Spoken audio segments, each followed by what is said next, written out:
요한계시록 7장 1절로 4절. 우리 함께 봉독할까요? 요한계시록 7장 1절로 4절. 우리 함께 천천히 읽으면서 그 뜻을 생각하시고 하나님의 음성을 들으십시다. 시작. 이 일 후에 내가 내 천사가 땅 내 모퉁이에 선 것을 보니 땅의 사방의 바람을 붙잡아 바람으로 하여금 땅에나 바다에나 각종 나무에 불지 못하게 하더라. 또 봄에 다른 천사가 살아계신 하나님의 인을 가지고 해 돋는 데로부터 올라와서 땅과 바다를 해롭게 할 권세를 받은 네 천사를 향하여 큰 소리로 외쳐 이르되 우리가 우리 하나님의 종들의 이마에 인치기까지 땅이나 바다나 나무들을 해하지 말라 하더라. 내가 인침을 받은 자의 수를 들으니 이스라엘 자손의 각 지파 중에서 인침을 받은 자들이 14만 4천이니. 아멘. 이제 오늘과 다음 주 이렇게 이어서 나오는 이 7장의 말씀은 아마도 가장 유명한 말씀 중에 하나, 특별히 이단들이 너무나 잘 이야기하는 것들 중에 하나. 어쩌면 우리도 이단들과 같은 사고 속에서 이 본문을 이해하고 있을 줄 모르는 대단히 우려가 되는 본문 중에 하나이지요. 14만 4천은 신천지도 하도 외치는 내용들이어서 너무 잘 알지요. 그죠? 무엇이 참된 의미인지, 그리고 무엇이 다른지를 명확하게 알아야 또 우리가 믿음 안에 잘 설 수 있어요. 우리가 7장을 함께 쭉 살펴보면서 특히 이번 주 다음 주에는 이 14만 4천과 하나님의 인과 관계에서 그 두 가지 내용들을 살펴볼 것인데, 하나는 이 인이 뭔가, 또 하나는 14만 4천이 도대체 누군가 하는 것이죠. 이 두 가지를 좀 살펴보면서요, 은혜를 받았으면 좋겠고, 또 수많은 이단들로부터 담대하게 우리 자식들이, 손주들이 물어볼 때 제대로 말씀대로 대답해 줄 수 있는 은혜도 좀 있으면 좋겠다 싶습니다. 먼저 인에 대해서 우리가 좀 살펴볼게요. 우리가 요한계시록을 읽을 때 우리가 일곱 인을 떼는 과정에서 제가 그런 말씀을 드렸잖아요. 이 일곱 인을 떼서 이루어지는 일들이 순차적으로 이루어지는 일들은 아니다 그랬어요. 그죠? 첫 번째 인을 떼고 일어난 일이 다 끝나고 나면 두 번째 인을 떼고 그 일들이 일어나고, 끝나고 나면 세 번째 인을 떼고 그 일들이 일어나고, 이런 순서대로 되는 것이 아니다 그랬어요. 마지막 날에 하나님께서 행하실 일들을 그렇게 보여주시는 것이다 그랬습니다. 그런 의미를 생각을 하고 오늘 이제 7장을 읽으면 두 가지 생각을 잘 가지고 분별해서 봐야 되는데, 첫 번째는 뭐냐면 시작이 어떻게 되어 있어요? 이 일 후에 이렇게 되어져 있죠. 그죠? 그러니까 요한이 본 것은 순서상으로는요, 여섯 번째 인을 뗀 다음에 이 7장의 내용을 본 것이 맞지요. 그런데 내용적으로 보면 이 7장의 내용은 이제 6장에서부터 시작하는 일곱 인의 심판, 나팔의 심판, 대접의 심판 전체를 통틀어는 이제 전제와 같은 일이 됩니다. 그러니까 다시 말하면 여섯 번째 인이 끝나고 여서 비로소 이 일이 있어진 게 아니라, 이 일은 원래 시간적으로 논리적으로 보면 인을 떼시기 전부터 있었던 일이라는 거예요.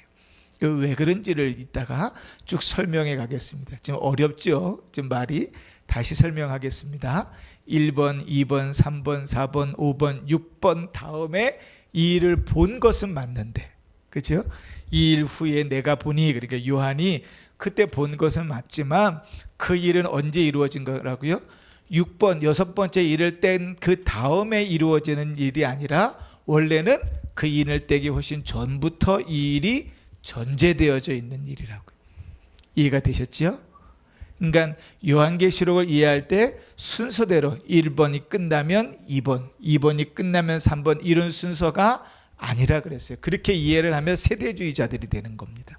그래서 666 뭐 슈거 이런 걸 막 주장하는 사람들처럼 성경을 이상하게 세대로 나누어 가지고 해석하는 세대주의자들처럼 되어져 버리는 거예요. 그러니까 그렇게 이해할 수 없다. 그래서 제가 계속 요한계시록 설교하면서 에스겔서도 가져오고 예레미야서도 가져오고 스가랴도 가져오고 계속 구약의 말씀들을 가져오는 이유는 그런 일들이 아니라는 거예요. 순서대로 끝나고 이루어지는 일이 아니다. 요한이 본 것은 6째 인을 떼고 난 다음에 본 것이 맞지만 실제적으로 그 일은 언제 이루어진 거냐? 인을 떼시는 그 모든 심판 전에 이루어진 것이다. 왜냐하면 이 7장에 나오는 일은 성도들이 그 심판 가운데서 어떻게 보호를 받는가 하는 근거를 제기하고 있기 때문에 그래. 근데 어렵죠. 쉽지 않죠. 이해하셨으리라고 믿고. 자, 그러면 요한이 봤어요. 요한이 보니까요, 이제 어떤 일이 벌어졌냐면 사방에 네 천사들이 사방에서 사방의 바람을 붙잡고 있다, 이렇게 표현됩니다. 이 네 천사는 누굴까요? 우리가 앞에서 살펴본 적 있죠. 이 네 천사는 누구죠? 보좌 주변에 있는 네 생물들이 천사들이죠, 그죠? 오라, 오라, 오라, 오라. 네 개의 인을 뗄 때까지 하나씩 돌아가면서 호명했던 그 천사들이죠. 근데 이 천사들이 지금은 뭐라고 했냐면 사방에서 바람을 붙들고 있다, 이렇게 표현합니다. 여러분, 지구는 동그래요, 네모네요? 세모네요? 육각형입니까? 우리 권사님들도 알아요, 그죠? 그죠? 지구는 둥그래요. 그러면 동서남북 사방의 끝에서 붙들고 있으면 지구가 끝이 있어요, 없어요? 동그라니까 없죠. 그죠? 그러나 아직 이 요한계시록이 기록될 이 시대는요, 지구가 어떻다고 생각하면 평평하다고 생각했어요. 그래서 끝이 가면 떨어질 거라고 생각했어요. 그래서 여러분, 주님께서 사마리아 땅끝까지 이르러 내 증인이 되라, 이렇게 명령하셨을 때 사도 바울이 그 말씀을 그대로 받았어요. 그래서 사도 바울은 자기가 어디까지 가면 땅끝까지 가는 것이 사명이라고 생각했어요. 그래서 사도 바울의 목적지는 로마가 아니었어요. 로마를 거쳐서 저 스페인까지 가는 게 사도 바울의 목적지였어요. 왜냐하면 스페인이 그 반도의 끝이거든요. 그러니까 예수님의 명령을 따라서 자기가 감당할 사명은 땅끝까지 가는, 스페인이 끝이고 그 뒤에 바다가 있고 바다 끝에 가다 보면 뚝 떨어질 거라고 생각했죠. 지구가 둥글다고 생각한 거는 한참 뒤에요. 우리는 지금 초등학교 아닌 유치원생들도 지구가 둥글다는 걸 알지만 당시에는 지구가 둥글다고 생각하면 미친놈이라고 생각했어요. 갈릴레오가 지구가 둥글다고 했을 때 재판소에서요, 너 그거 철회하지 않으면 죽여버리겠다, 사형하겠다 그랬어요. 어떻게 감히 그런 걸 주장할 수 있느냐. 근데 어쩔 수 없이 그걸 처리하고 나오면서 유명한 갈릴레오가 한 말이 있잖아요. 그래도 지구는 돈다. 그러니 평평하다고 생각하면 생각이 좀 달려져요. 평평하면 끝이 있어요, 없어요? 끝이 있죠, 그죠? 오늘 다시 1절을 보십시다. 네 천사가 땅 네 모퉁이에 선 것을, 그러니까 내 끝에 서 있다고 이렇게 표현하는 거예요. 그러나 우리는 지구가 둥글다는 걸 알아요. 그러면 땅 네 모퉁이 끝에 서 있다는 이 표현은 사방 전체, 이 지구상 전체를 이야기하는 것이라고 쉽게 이해할 수가 있죠, 그죠? 자, 그렇게 사방에 천사들이 서 있으면서 그 네 천사가 사방을 다 뭉켜쥐고 있습니다. 뭘 붙잡고 있냐면 사방에 바람을 붙잡고 있다, 이렇게 표현합니다. 이 바람을 불지 못하게 붙잡고 있어요. 그러면 이 바람이 도대체 뭐길래, 바람이 불면 어떤 일이 벌어지는가? 오늘 성경에 보니까 바람이 불면 어떤 일이 벌어지냐면, 자, 3절에 보세요. 이르되 우리가 우리 하나님의 종들의 이마에 인치기까지 땅이나 바다나 나무들을 해하지 말라 하더라. 바람이 불면 어떻게 돼요? 그러면 해함이 생겨요. 그러고 보니까 이 바람을 붙들고 있는 천사들의 사명도 뭔가 하면 심판하는, 해하는 사명이에요. 2절을 보십시다. 또 봄에 다른 천사가 살아계신 하나님의 인을 가지고 해돋는 데로부터 올라와서 땅과 바다를 해롭게 할 권세를 받은 네 천사를 향하여. 그러니까 네 천사가 받은 사명이 뭐예요? 땅을 해롭게 하는 일에 대한 사명을 받았어요. 그런데 지금 해롭게 하기 시작했어요? 안 시작했어요? 안 시작했어요. 해롭게 하는 일은 뭘로 시작하냐면 사방에 부는 바람으로 시작을 하는데 그 바람을 붙들고 있어요. 그러니까 준비하고 있는 거예요. 이제 명령이 떨어지면 그 바람을 불게 해서 사방에 심판이 이루어지게 되는 것입니다. 그러면 이 바람이 심판을 의미한다는 것을 어떻게 아느냐? 성경에 종종 이 네 생물이 네 사방의 바람, 네 방향의 바람을 가지고 심판하는 내용들이 구약 성경에 자주 등장해요. 예를 들면 다니엘서 7장에 보시면 다니엘서 7장 2절 3절에 다니엘이 진술하여 이르되 내가 밤에 환상을 보았는데 하늘에 네 바람이 큰 바다로 몰려 불더니 큰 짐승 넷이 바다에서 나왔는데 그 모양이 각각 다르더라. 네 짐승이 네 바람을 가지고 심판하는 장면이 나오죠. 자, 우리 찾아보십시다. 예레미야서 49장, 오늘 본문을 이렇게 두시고 예레미야서 49장을 한번 찾아보세요. 구약 성경 넘어가셔서 예레미야서 49장. 제가 가진 성경으로는 1130쪽 전후에 있습니다. 1132쪽 정도 되겠네요. 예레미야 49장 36절.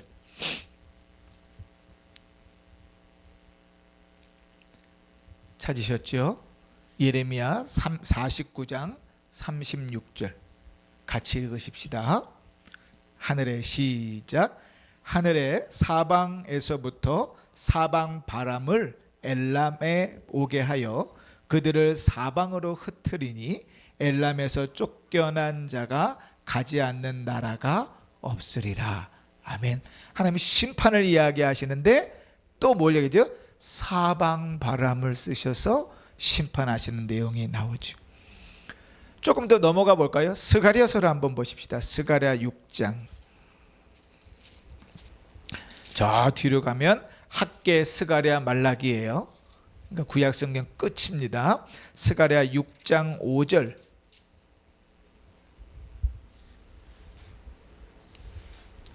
구약 성경 1317쪽. 구약 성경 1317쪽. 스가랴 6장 5절. 1317쪽 스가랴 6장 5절. 페이지는 성경책 위에 양옆에 조그만 글씨로 있는 게 페이지고요. 장은 그 밑에 보면 좀 큰 숫자로 써 있는 게 장이고 절은 그 밑에 있는 숫자가 절입니다. 그죠? 구약 성경 페이지로 1317쪽 스가랴 6장 5절 같이 읽습니다. 시작.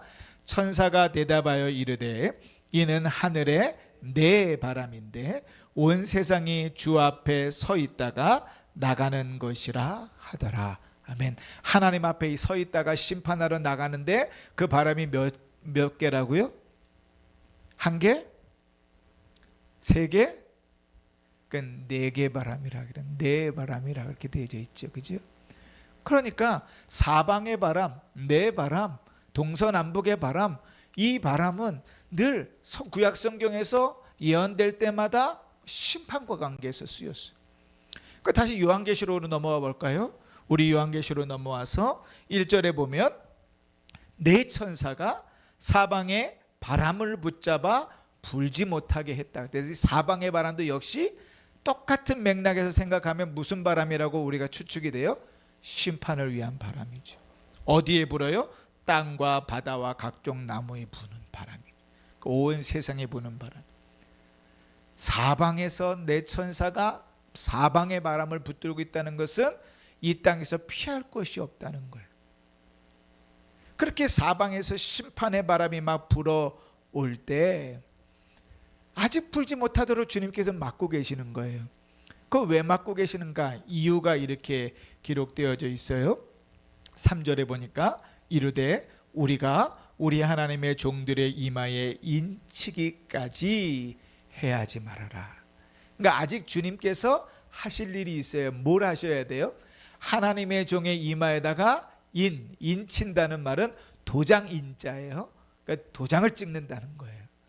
그때까지 아직 기다려라 하는 거죠. 이 도장을 찍는다는 것은 무엇을 의미하는가 하면 하나님의 백성이라는 표시, 하나님이 보호하신다는 표시입니다. 이 인치는 이 내용도요, 이스라엘 백성들은 익숙해요. 이미 그 문화 가운데서는 익숙한 거예요. 우리도 아마 알지 몰라요. 구약시대에 보면 에스겔서 9장에 이렇게 얘기합니다. 여호와께서 이르시되 너는 예루살렘 성읍 중에 순행하여 그 가운데 행하는 모든 가증한 일로 말미암아 탄식하며 우는 자의 이마에 표를 그리라. 하나님이 심판을 하셔야 되는데, 예루살렘의 죄악 가운데 심판을 하셔야 되는데 하나님께서 사자에게 명령하세요. 예루살렘을 다 돌아다니면서 그 죄악 때문에 우는 자, 다시 말하면 죄 때문에 슬퍼하고 애통하고 회개하는 자의 이마에 표시를 하라는 거예요. 왜 표시를 할까요? 왜 표시를 해요? 더 잘 뛰어서 빨리 죽이려고? 아니죠. 보호하려고. 가나안 땅에 정탐을 들어갔을 때 이제 기생 라합의 집에 숨겨짐을 받아서 이제 겨우 목숨을 건지고 가나안 땅에서 돌아온 사람들이 있었죠. 그럴 때 여리고성을 점령해 나갈 때 무슨 표시를 했죠? 집 밖에다가 뭘 표시했어요? 아이고, 왜 잘 아시는 내용. 붉은색 천을 내렸죠, 그렇죠? 그리고 그 집 안에 있으면 다 살게끔 하셨어요. 무슨 표시예요? 야, 저 빨간색 저거 저주받은 색깔인가? 저기 먼저 죽이자, 이게 아니고 그 빨간색 거기는 살려야 된다. 우리 주님께서요, 우리 하나님께서 이제 애굽 땅에서 이스라엘 백성들을 데리고 나오실 때 그 이스라엘 백성들을 마지막 데리고 나오시기 위해서 애굽에 내린 재앙이 장자의 죽음이었습니다. 처음 난 것은 다 죽였어요. 왕에서부터 종까지, 사람에서부터 짐승까지 처음 난 건 다 죽였어요. 하나도 예외 없이. 하나님이 하시는 일이니까 얼마나 꼼꼼하겠어요. 다 죽였어요, 다. 그런데 죽지 않고 사는 경우가 있어요. 뭐죠? 주님의 말씀처럼 어린 양을 잡아서 그 피를 문설주에 바른 집 안에 있는 자는 살았어요. 표시하는 거죠. 하나님께서 보호하시고 주님의 자녀라는 표시를 하는 거죠. 지금 하나님께서 뭐 하시겠다는 거예요? 사방의 재앙이 다 임하기 전에, 하방의 심판이 임하기 전에 하나님께서 하나님의 자녀들의 이마에다가 표시를 하시겠다는 거예요. 그럼 뭘 표시하는 거겠어요? 그 모든 심판과 재앙과 어려움 가운데서도 내 것이다, 내가 보호하겠다는 표시를 해 놓으시겠다는 거예요. 그게 인침이에요. 그래서 하나님께서 인치시는 일들, 도장을 찍는다는 것은요, 성경에 보면 두 가지 의미가 있어요. 첫 번째는 뭔가 하면 소유예요. 하나님의 것이다. 그래서 오늘도 성경에 보면 하나님의 종들의 이마에 이렇게 표현하잖아요. 그 누구 것이에요? 누구 거예요? 누구 거? 그렇죠. 하나님 거죠. 하나님 거. 하나님 거예요. 하나님 것이라는 표시를 하는 거예요. 여러분, 도장을 찍는 거는 당시에는 어떻게 도장을 찍었냐면 쇳덩어리를 있잖아요. 빨갛게 달궈요. 달궈가지고 그 집안이나 주인의 모양이나 이름이나 문양을 새긴 도장을 빨갛게 달궈서 짐승이나 가죽에다가 탁 찍어요. 그러면 그 도장에 찍혀져 있는 짐승은 누구 거예요? 그 주인 거예요. 도장 주인 거. 우리나라는 더 잔인했죠, 그죠? 그렇게 도장을 찍어갖고 어떻게 했어요? 사람 몸에다가도 찍었잖아요. 그죠? 그러니까 우리가 좀 모르는 얘기하는 거 아니죠, 그죠? 성경은 아주 지극히 우리가 이해할 수 있는 걸 얘기하고 있어요. 그것처럼 하나님께서 뭐예요? 그 이마에다가 하나님의 것이라는 표시라는 도장을 찍는 거예요. 하나님의 소유. 그러니까 그 도장에 찍혀 있는 자는 모두가 다 하나님의 것이에요. 그런데 그 하나님의 것을 표현할 때 그 도장 찍힌 사람을 표현하는 말이 두 개가 오늘 읽은 본문에 나오는데, 첫 번째는 뭐냐면 3절 말씀에 우리가 우리 하나님의 종들의 이마에 인치기까지. 그러니까 이마에 도장 찍힌 자들을 누구라고 부르고 있어요? 하나님의 종들이다, 이렇게 부르고 있죠. 그러니까요, 여러분, 우리는 이게 옛날에 우리 이렇게 목회자들을 주의 종 그랬잖아요. 근데 이게 성경이에요. 주의 종이라는 표현을 우리가 잘 알아야 돼. 반은 맞고 반은 틀린 얘기예요. 성경에 수많은 경우에 성도를 주의 종이라고 표현한 구절들이 너무 많아요. 그러니까 주의 종 그러면 목회자만 주의 종이 아니에요. 하나님의 백성은 다 주의 종이에요. 오늘도 마찬가지지요. 이마에 도장을 받은 자가 목회자들이에요. 그러면 주님께서 심판을 다 임할 때 여러분들은 다 재앙으로 죽을 건데 저만 살아남겠네요? 저만 하나님의 종이니까? 아니요. 그게 아니고 하나님의 백성을 주의 종이라고 표현해요. 하나님의 종. 그런데 이 하나님의 종을 또 다른 표현으로 이야기하는 게 있어요. 그 4절 말씀이에요. 4절 보십시다. 내가 인침을 받은 자의 수를 들으니 이스라엘 자손의 각 지파 중에서 인침을 받은 자들이 14만 4천이더라. 이제 알았네요.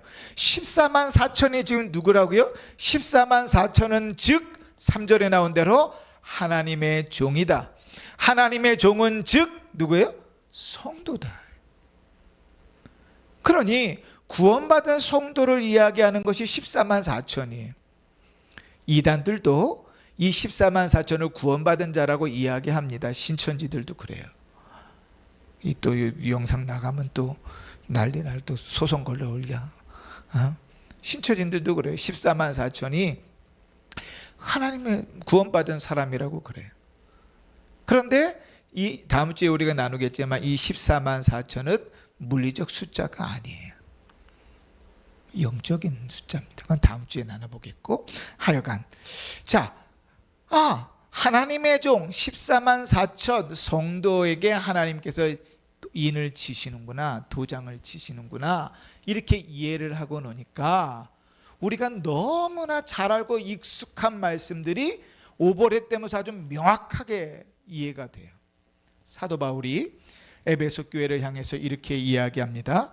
그 안은 그리스도 아니죠. 그리스도 안에서 너희도 진리의 말씀 곧 너희의 구원의 복음을 듣고 그 안에서 또한 믿어 약속의 성령으로 인치심을 받았느니라. 인치심, 인이 뭐라고요? 그 도장이라고요. 그럼 뭘로 도장을 찍었다고요? 성령으로 도장을 찍었다고요. 약속의 성령으로 인치심을 받았느니라. 그러니까 이마에다가 도장을 쾅 찍는 일이 아니고, 세대주의자들은 그래서 막 666 표가 바코드가 그게 이 사탄이고 그런 표를 받으면 안 돼, 그런 얘기를 지금 하고 있는 게 아니고, 지금 성도에게 치어지는 인침은 뭘로 받아서? 성령으로 쳐졌다. 또 우리가 너무 잘 아는 말씀 디모데후서 2장 19절에 보면 그러나 하나님의 견고한 터는 섰으니 인침이 있어 일렀으되 주께서 자기 백성을 아신다 하신다. 하나님께서 인치셨어요. 그리고 내 백성이라고 주님께서 아신다고 말씀하시죠. 그러니까 사실은요, 우리가 요한계시록까지 가기 전에 너무나 익숙한 말씀이에요. 성도를 하나님께서 성령으로 인치시고 인치신 자는 하나님의 자녀가 되고 하나님의 자녀는 그런 보호를 받는다는 것이 너무나 익숙한 말씀이에요. 그 익숙한 것을 하나님 요한을 통해서 보여주시는 거죠. 누구의 것이라고요? 하나님의 것이다. 그렇게 그 성령의 인치심을 받은 자, 그래서 하나님의 것이라고 인치심을 받은 자는 구원의 확신이 명확해집니다. 그러니까 주님께서 성령으로 인치셨는데 구원의 확실히 쭈그러들 수는 없어요. 그래서 제가 그 성경 구절을 들으면서 겉사람은 후패해져 가나, 몸은요 점점점 여기저기 아프고 힘들고 점점점 쇠약해져 가는데 속사람은 날로 강건해지는 게 정상이에요. 몸은 막 힘들어서 움직이기 힘들지만 그러나 주를 향하는 마음과 구원의 확실은 더 명확해지는 게 신자의 정상적인 반응. 그게 성경이 우리에게 가르치는 바니까요. 구원의 확신이 더 명확해진다. 두 번째, 이 인친다는 것은 무슨 의미가 있냐면 하나님께서 내 것이니까 내 것은 보호하신다는 거예요. 우리가 아까도 얘기했지만 출애굽 당시에 이 문설주와 임방에다가 어린 양의 피를 발라서 그 안에서 살았던 사람들은, 그 안에 있는 사람들은 다 산다는 건 뭐죠? 하나님께서 죽음의 칼을 들이우실 때 하나님께서 그 집안에 있는 자는 뭐 하신다는 거예요? 보호하신다. 우리가 아까 전에 기생 라합의 집을 이야기했지만 그 여리고성을 점령시킬 때 모든 사람이 죽고 모든 것이 회파되는데 누구만 살았어요? 붉은 철을 내세웠던 그 집만 살았어요. 표를 한 집만. 왜요? 그 표시가 있다는 것은 하나님께서 보호하시겠다는 표시가. 근데요, 이 좀 약간 결은 다른데 하나님께서 표시를 하시면 하나님 책임지시거든요. 이런 경우도 있어요. 성경에 하나님께서 표하셔서 책임지시는 경우는 제일 처음에 나오는 게 누구냐면 가인이에요. 가인이 아벨을 죽여버리잖아요. 예배도 똑바로 드리지 않고 예배도 엉망으로 드리는 삶을 살았던 놈이 지 안의 분을 못 이겨서 하나님께서 너 정신 똑바로 차려라, 너 죄의 소원은 있지만 그걸 다스리면서 살아야지, 주님의 책망과 공개를 들었음에도 불구하고 가인을 돌로 쳐서 죽여버리거든요. 그러고 났더니 하나님께서 그를 쫓아내버리잖아요. 근데 가인이 쫓겨나면서요, 두려워가지고 아유, 내가 주님께서 쫓아내시면 전 곧 죽습니다. 그러니까 이 창세기 4장 15절에 여호와께서 그에게 이르시되 그렇지 않다. 가인을 죽이는 자는 내가 벌을 7배나 받으리라 하고 가인에게 뭘 줘요? 표를 주사 그를 만나는 모든 사람에게서 죽임을 면하게 하신다. 구원받은 신자가 아닌데도 하나님께서 표를 하셔서 누구를? 가인을 살게 하시는 거예요. 이 가인이 받았던 표는 오늘 우리가 얘기하는 그런 도장은 아니에요. 이는 아닐지라도 사람들로부터 죽임의 보호를 받는다는 거죠. 그러면 우리가 한 가지 좀 더 깊이, 한 걸음 더 깊이 들어가서 하나님의 도장을 꽝 받고 하나님께서 보호하신다는 의미가 도대체 뭔가? 지금 사방에 환란이 올 것을 붙잡고 있어요. 조금만 있으면 막 환란이 막 몰아칠 겁니다. 그 환란을 피할 사람이 없어요. 그런데 그 환란을 피할 사람이 없는 그 환란 가운데서 잠시 잡아두고 하나님께서 하나님의 자녀들의 인을 쳐요. 그러면 인치는 것이 보호함을 받는 것이라면 도대체 그 보호는 어떤 보호인가? 환란 날에 환란을 당하지 않는 것인가? 우리는 그렇게 생각할 수 없어요. 왜냐하면 제가 서두에 계속 몇 번 반복해서 강조해서 혹 이해하시라고 설명했던 것처럼 인때는 그 모든 심판보다 먼저 전제로 있는 게 오늘 이 일이라 그랬죠. 그죠? 그러면 첫 번째 이인, 두 번째 이인, 세 번째 이인을 떼면서 어떤 일이 벌어졌었죠? 하나님께서 허락하신 것 가운데 이제 환난과 궁핍과 곤고와 괴로움들이 막 임해서 신자들을 흔들어 놓죠. 어려움을 당하고 심판을 당하고 또 사형을 순교를 당하고 내가 자원해서 어려움 가운데 처하기도 하고 그 많은 일들을 감당하죠. 그죠?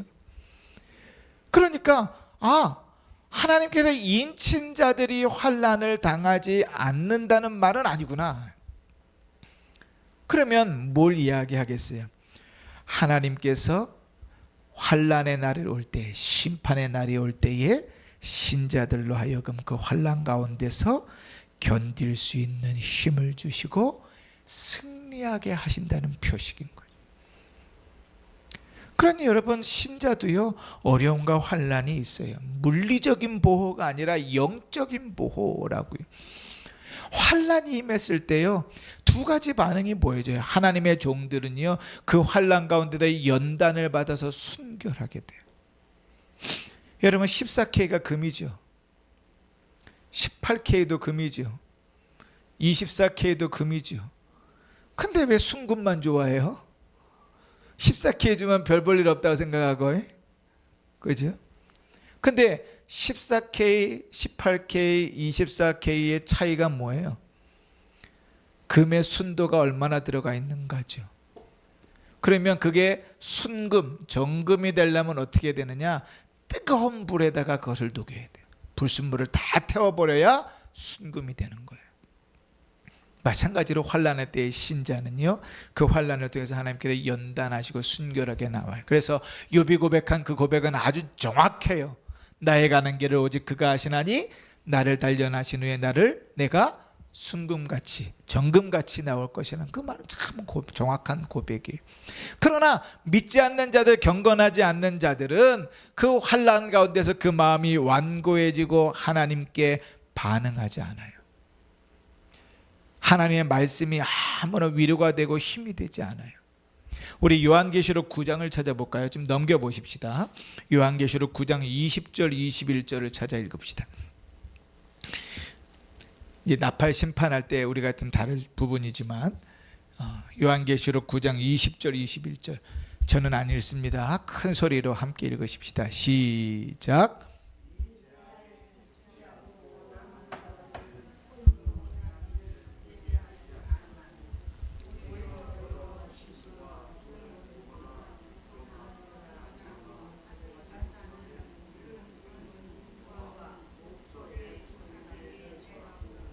또 그 살인과 복술과 음행과 도둑질을 회개하지 아니하더라. 아멘. 환난이 임했는데요, 환난이 임한다고 하나님을 찾아가는 게 아니에요. 환난이 임한다고 말씀이 들려지는 게 아니에요.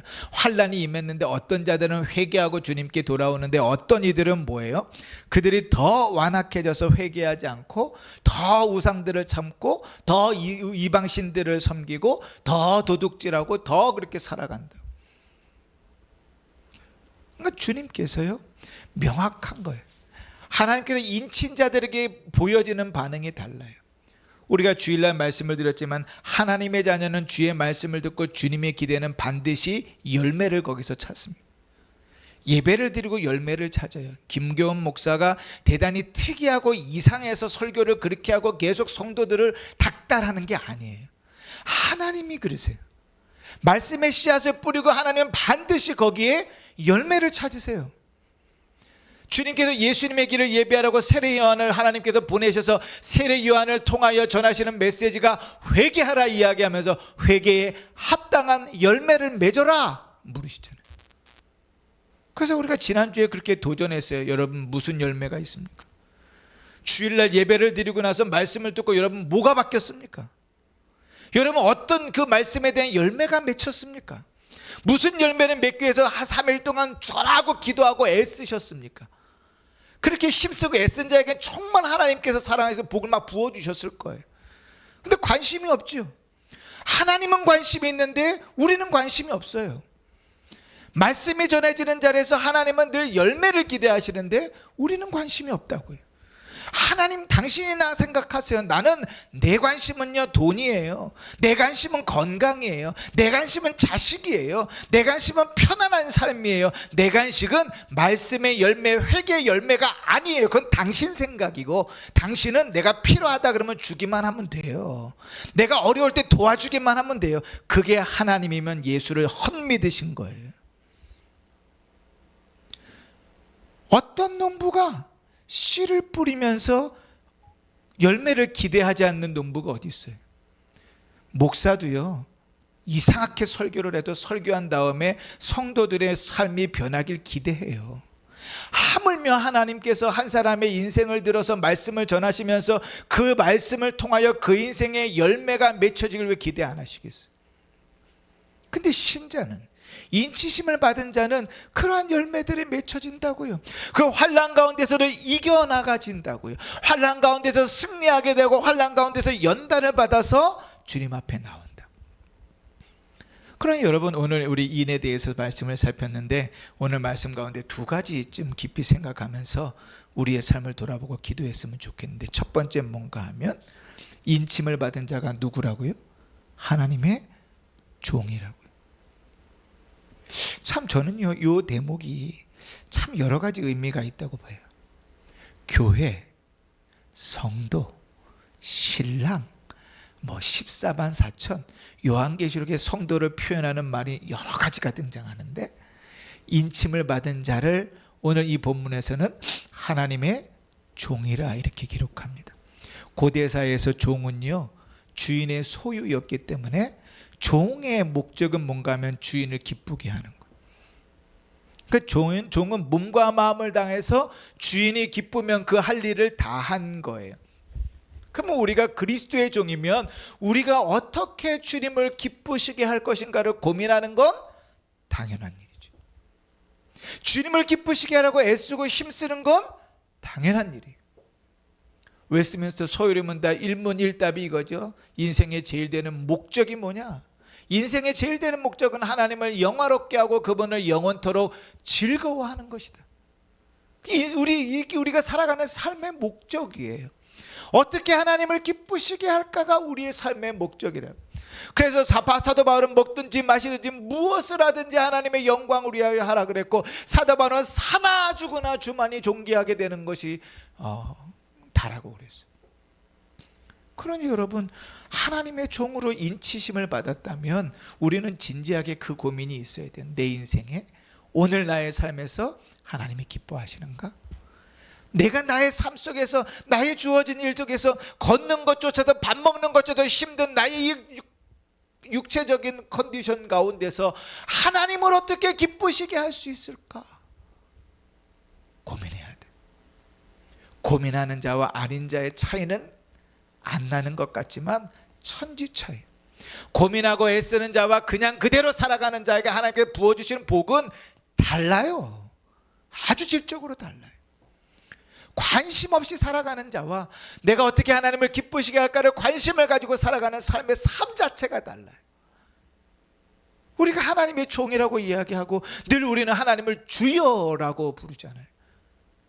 그렇다면 우리의 삶에 그런 질문은 당연히 던져져야 돼. 하나님의 종으로 산다는 것이 무엇인가? 내가 어떻게 하나님을 기쁘시게 할까? 고민돼야지. 두 번째로 오늘 우리가 생각해 볼 것은 인침을 받은 성도에게, 하나님의 종에게, 하나님의 자녀에게 하나님께서 도장을 찍으셔서 하나님의 자녀로 소유하시고 보호하신다면, 그래서 그로 인하여 구원의 확신이 더 명확해지는 삶을 사는가를 물어야 돼요. 저는 사실 좀 겁나요. 죽음의 날이 임박했을 때, 제가 임종 예배를 여러분들 드리러 갔을 때 분명히 제가 물을 거거든요. 천국 갈 준비 되셨습니까? 지금 주님께서 영접하실 텐데 주님께로 갈 준비가 됐습니까? 지금은 자신 있다고 하죠. 죽음이 문 앞에 있고 두려움이 엄습해 올 때 그때도 아멘 할 수 있는가? 저는 사실 그게 좀 겁나요. 여러분, 구원의 확신은 더 명확해져야 돼요. 그레고리 빌이라는 분 목사님은 이 구원의 확신을 명확하게 할 수 있는가를 요한계시록 기반으로 네 가지 질문을 던지면서 생각해 보라 그랬어요. 첫 번째 뭔가 하면, 예수 그리스도의 어린 양의 핏값으로 내가 속량함을 받았다는 것이 진실로 믿어지는가? 그냥이 아니고 진실로 믿어지는가? 나는 내 죄로 죽어야 되는데 그리스도의 피로 구원받았다는 것이 진짜 믿어지는가? 진짜 믿어지면 어떤 반응이 보여지는가? 요한계시록 5장 9절에 그들이 새 노래를 불러 이르되 두루마리를 가지사 그 임봉을 떼기에 합당하시도다. 일찍이 죽임을 당하사 각 족속과 방언과 백성과 나라 가운데서 사람들을 피로 사서 하나님께 드리고 찬송이 흘러나. 그리스도께서 나를 대속하셨다는 사실이 묵상되고 확신되어질 때마다 우리의 구원의 확신은 더 명확해질 거예요. 두 번째 질문은 그거예요. 우리가 하나님의 계명을 지키기를 소원하는가? 주님은요, 구원받은 자에게 주신 표식이 있어요. 나를 사랑하는 자는 내 계명을 지킨다. 그러니까 제가 늘 예배를 강조하는 이유는 거예요. 주를 사랑하는데 예배가 무너질 수는 없어요. 내가 누군가를 사랑한다고 하는데 가장 기본적인 게 무너질 수 없잖아요. 내 자식을 사랑하는데 자식을 먹이지도 않아요, 입히지도 않아요, 돌보지도 않아요. 그럼 사랑하는 거예요? 안 사랑하는 건 기본적인 걸 안 하는데 어떻게 사랑하는 거겠어요? 그 이상을 할 수도 있는데. 근데 주님은 명확하게 이야기하셨어요. 나를 사랑하는 자는 내 계명을 지킨다. 주님의 계명 중에 가장 주님께서 기뻐하시는 게 뭐? 예배예요, 예배. 근데 그렇게 주님을 사랑한다고 주님 사랑해요 눈물 막 흘리면서 늘 찬양은 드리는데 예배는 무너져. 그러면 그 심각하게 고민해 봐야죠. 내가 사랑한다고 고백하는 게 정말일까? 그리고리 빌 목사님은 두아디라 교회를 향한 권면을 들어서 이렇게 얘기합니다. 요한계시록 2장 26절에 이기는 자와 끝까지 내 일을 지키는 그에게 만국을 다스리는 권세를 주실 것이다. 주님 그렇게 선언하셨어요. 끝까지 주의 말씀을 지키는 자에게 만국을 다스리게 하겠다. 그러니요, 하나님의 계명을 지키든가 주의 말씀을 따라 살려고 힘쓰는가는 구원의 확신이 명확해지는 아주 중요한 지름길이 되죠. 세 번째 질문은 이것입니다. 우리의 죄를 깨닫고 회개하며 하나님과의 관계를 회복케 하는 길로 나아가는가? 세례 요한이 외쳤던 것처럼 회개하고 회개의 열매를 맺는가, 아니면 입술로만 1년 내내 회개하고 있는가? 입으로는 맨날 회개했다고 하고 주일 예배 때마다 회개 기도를 드릴 때는 회개의 기도를 하고 회개의 기도를 드리는데 그 삶은 전혀 변하지 않는 입술만 회개인 삶이 아니라 회개함으로 죄를 미워하고 하나님의 관계가 회복되어지고 있는가? 그러면서 요한계시록의 에베소 교회를 향한 말씀을 인용해서 이렇게 얘기합니다. 주님께서 에베소 교회를 향하여 요한계시록 2장 4절 5절에 너를 책망할 것이 있나니 너의 처음 사랑을 버렸느니라. 그러므로 어디서 떨어졌는지를 생각하고 회개하여 처음 행위를 가지라. 만일 그리하지 아니하면, 회개하지 아니하면 내가 내게 가서 내 촛대를 그 자리에서 옮길 것이다. 주의 말씀을 듣고 그 말씀 앞에 관계를 회복하기 위해서 회개하며 주 앞에 나가는 일이 있느냐? 그 일은요, 우리가 주님 앞에 구원의 확신을 명확하게 해가는 아주 중요한 이유가 돼요. 네 번째, 우리는 믿음을 핍박하고 믿음을 양보하라고 하는 그 어떠한 외압에도 불구하고 기꺼이 예수의 증인으로 사는가? 우리가 다섯 번째 인 뗄 때 이야기 나눴지만 요한계시록 6장에 보면 다섯 번째 인을 떼실 때 내가 보니 하나님의 말씀과 그들이 가진 증거로 말미암아 죽임당한 영혼들이 제단 아래에 있어 그랬잖아요. 죽음을 불사하고 믿음을 지키는 일들이죠. 우리에게 그런 일이 있는가? 내가 지금 힘들어도, 내가 어려워도, 내가 손해를 봐도 믿음을 지키는 일을 위하여 기꺼이 내려놓을 수 있는가? 그 일은요, 우리의 믿음을 더 견고하게 만듭니다. 여러분, 우리의 삶 가운데서 이러한 일들이 계속 반복되어질 때 우리의 믿음은 점점점 견고해져 갑니다. 그런데요, 이 네 가지의 질문에 하나하나 무너져 가기 시작하면 우리의 믿음은 점점점 흐물흐물해지고 사라지기 시작해요. 희한한 거는 주님께서 구원하신 백성임에도 불구하고 구원의 기쁨을 누리지 못하는 사람들이 너무 많아요. 주님께서 치시고 주님께서 돌아오게 하시기 전까지 죄악 가운데 허우적거리면서 하나님의 기쁨을 누리지 못하는 자들이 많아요. 다윗이 그것을 정확하게 시편 51편에 이렇게 고백합니다. 주님, 구원의 즐거움을 내게 회복시켜 주십시오. 구원받은 신자임에도 불구하고 그 안에 구원의 기쁨이 없어요. 예배 드리는데 기쁨이 없어요. 예배를 드리는데 행복하지가 않아요. 그럼 묻는 거죠. 얼마나 많은 죄가 나를 감싸고 있기에 내가 하나님이 가장 기뻐하시는 예배를 드리는 게 행복하지 않을까? 얼마나 내가 죄 가운데 익숙해져 있기에 하나님께서 기뻐하시는 예배를 드리는 일들이 기쁘지 않을까? 묻는 거죠. 사랑하는 성도 여러분, 우리가 오늘 인치심에 대해서 함께 살펴봤습니다. 인치심 가운데 하나님의 종으로 어떻게 살 것인지, 다시 한번 좀 생각해 보시고, 또 인침을 받은 자가 구원의 확신이 명확해지는데 그 어떻게 구원의 확신을 명확하게 할 수 있는 네 가지 질문을 여러분께 드렸어요. 그것들을 잘 묵상하시면서 그 묵상 가운데서 하나님 앞에 우리의 구원의 확신들이 더 명확해지는 그런 복된 삶을 사시기를 주의 이름으로 축원합니다. 아멘. 우리 이 시간 함께 말씀 붙들고 기도하십시다. 성령께서 우리에게 말씀하신 그 음성 붙들고 이 저녁에 주의 음성을 구하면서 함께 기도하십시다.